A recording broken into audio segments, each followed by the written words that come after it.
রহিমা বেগম আমার মেয়ে। সরকার জনতা বাজার। স্মৃতিশক্তি একটু কম ছিল, স্মরণ শক্তি একটু কম ছিল।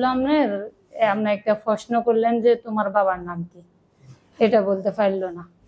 যে তোমার মায়ের নাম কি, তোমার নাম কি, এ ধরনের একটা প্রশ্ন করলেন, বলতে পারলো না। তারপর আপনার ওই স্কুলে ভর্তি করেছিলাম, স্কুলে যাওয়ার লাই স্কুল বলেই বলতে পারতো না, বলতো মা শরিয়াত জামু, একটা কই বুঝাইতো। এখন আপনার গত মাসের 9 তারিখে স্কুলের স্যারের মাধ্যমে ডাক্তার ইমাম হাসানের একটা পরামর্শ পাইছিলাম। পাইবার পরে গত 9 তারিখে আমরা স্যারের লগে দেখা করছি। 21 দিনের ওষুধ দিছিল, ওষুধ খাইছি, খাওয়াইছি, ইনশাল্লাহ পরিবর্তন আছে। এখন আপনি যদি জিজ্ঞেন তোমার বাবার নাম কি বা মায়ের নাম কি, একদম ক্লিয়ার বলতে পারে, মনে রাখতে পারে। আগে আপনি প্রশ্ন করলেন বা আমি পাশে তাকে শিখে দিলাম, সাথে সাথে বলছে, পরে আর এটা ভুলে গেছে, পারলো না। এখন এটা স্মরণ রাখতে পারে, অন্য জায়গায় যাইলে জিজ্ঞাসা করলে বলতে পারে। ইনশাল্লাহ আপনার একটু পরিবর্তন আছে। এটাই কথায় একটু কম বলতো, মানে কম বুঝাতে পারতো।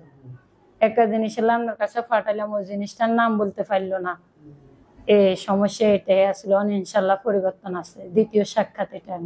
জীবন আলো ইমাম হোসেন।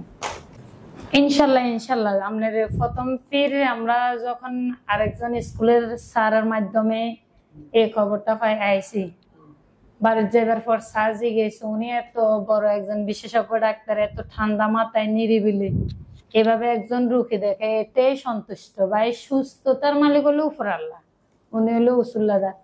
কিন্তু উনি এত বড় একজন ডাক্তার, এত ঠান্ডা মাথায় এভাবে বুঝে দেয়। আরো হাসপাতাল গেছি, এ ধরনের সিস্টেম দেখিনি। ওনার মাধ্যমে একটা ধৈর্য আছে, নিরিবিলি ঠান্ডা মাথায় যে কাজটা উনি বুঝে দেয়, এটাই সন্তুষ্ট। সুস্থ এবার মালিক আল্লাহ, উনি উসুল্লাদার, কিন্তু ওনার ব্যবহারের কাজে সন্তুষ্ট ইনশাল্লাহ।